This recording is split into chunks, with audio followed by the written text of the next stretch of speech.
வணக்கம்.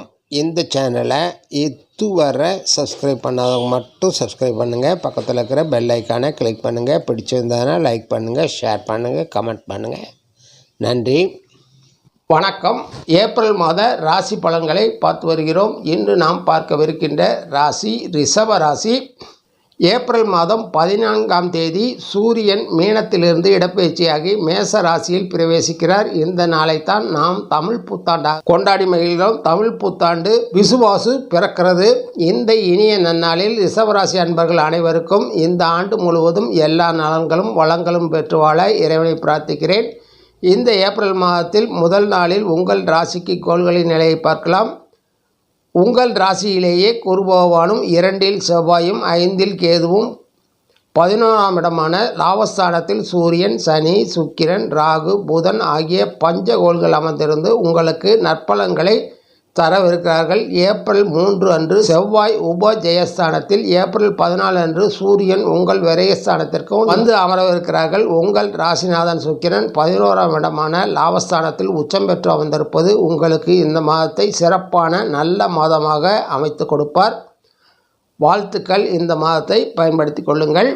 முதலில் நிதி நிலையை பார்க்கலாம். உங்கள் ராசிநாதன் 11ஆம் இடத்தில் லாபஸ்தானத்தில் உச்சம் பெற்று அமர்ந்திருப்பது புதன், ராகு, சூரியன், சனி என 5 கிரகங்களும் உங்களுக்கு பணவரவு பல வகையிலும் வந்து சேரும். தொட்ட காரியங்கள் அனைத்தும் துலங்கும். புதிய முதலீடுகள் செய்பவர்கள் இந்த மாதத்தை பயன்படுத்தி கொள்ளலாம். உங்கள் ஜீவன தொழில்கள் மூலமாக வருவாய் அதிகரிக்கும். செயல்திறன், புத்திசாலித்தனம் அதிகரிக்கும். போட்டியாளர்கள் எளிதில் வெளியேறிவிடுவார்கள். வங்கி சேமிப்பு உயரும். பழைய கடன்கள் வசூலாகும். உங்கள் கடன்களையும் அடைப்பீர்கள். இந்த மாதம் நிதிநிலையை பொறுத்தவரை சிறப்பாகவே இருக்கும். உங்கள் ஆரோக்கியத்தை பொறுத்தவரை 6ஆம் வீட்டின் அதிபதி சுக்கிரன் லாபஸ்தானத்தில் வந்திருப்பதால் உங்கள் தேக ஆரோக்கியம், தேக திடம் உயரும். ஏற்கனவே தொடர் சிகிச்சையில் இருப்பவர்கள் நிலையில் முன்னேற்றம் ஏற்படும். உங்கள் ஆரோக்கியம் உங்களுக்கே திருப்தி அளிக்கும் விதத்தில் இருக்கும். 3ஆம் இடத்து செவ்வாயால் உங்கள் தைரியம், வீரியம் அதிகரிக்கும். இளைய சகோதர உறவு பலப்படும். வருவாய் உயரும். அதே நேரத்தில் ஏப்ரல் 14க்கு பிறகு இடப்பெயர்ச்சியாகி விரயத்தில் வரும் சூரியனால் அரசாங்கத்தின் மூலமாக கெடுபிடிகள், செலவுகள் உயரும். வீண் அலைச்சல்கள் ஏற்படும். ஒரு சிலருக்கு வெளிநாடு செல்லும் வாய்ப்புகள் உண்டாகும். உங்கள் குடும்ப, காதல், திருமண வாழ்க்கையை பொறுத்தவரை உங்கள் 2ஆம் வீட்டின் அதிபதி புதன் லாபஸ்தானத்திலும் 5ஆம் வீட்டின் அதிபதியும் அவரே 7ஆம் வீட்டின் அதிபதி செவ்வாயும் சாதகமான நிலையில் வந்திருப்பதால் உங்கள் குடும்பத்தில் இருப்பவர்களின் முழு ஆதரவை பெறுவீர்கள். ஒவ்வொருவருடைய தேவையறிந்து நிறைவேற்றி வைப்பீர்கள். காதல் செய்பவர்கள் மகிழ்ச்சியுடன் இருப்பார்கள். கணவன் மனைவியிடையேயான காதல் மகிழ்ச்சியுடன் காணப்படும். புரிதல்கள் அதிகரிக்கும். முழு ஒத்துழைப்பையும் பெறுவீர்கள். புதிய ஆடம்பர பொருட்களை வாங்கி மகிழ்வீர்கள். உங்கள் முயற்சிகள் யாவும் இந்த மாதத்தில் ஜெயமாகும். தொழில் வியாபாரத்தில் இருப்பவர்கள் புதிய முதலீடுகளை செய்தால் வெற்றிகள் தேடித்தரும். லாபம் அதிகரிக்கும். புதிய ஒப்பந்தங்களை பெறுவதிலும் அவற்றை வெற்றிகரமாக முடித்து கொடுப்பதிலும் ஆர்வம் காட்டுவீர்கள். உற்பத்தி பொருளுக்கு தேவையான கட்டுப்படியான விலை கிடைத்து மகிழ்வீர்கள். உற்பத்தியும் விற்பனையும் அதிகரிக்கும். லாபம் அதிகரிக்கும். செலவுகள் கட்டுக்குள் இருக்கும். தடை தாமதங்கள் விலகும். செய்கின்ற அனைத்து முயற்சிகளும் லாபத்தில் முடியும்.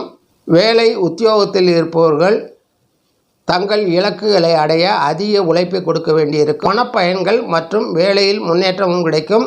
சிலருக்கு விரும்பிய இடத்திற்கு இடமாற்றம் கிடைக்கும். உங்கள் செயல்திறன் அதிகரிக்கும். உங்கள் வேலை சரியான நேரத்திற்கு முடித்து கொடுத்து நற்பெயர் எடுப்பீர்கள். சக ஊழியர்கள் மற்றும் உயர் அதிகாரிகளின் முழு ஒத்துழைப்பை பெறுவீர்கள். மாணவர்கள் கல்வியில் சிறந்து விளங்குவார்கள். தேர்வில் தாங்கள் எதிர்பார்த்த மதிப்பெண்களை பெற்று அடுத்த நிலைக்கு முன்னேறுவார்கள்.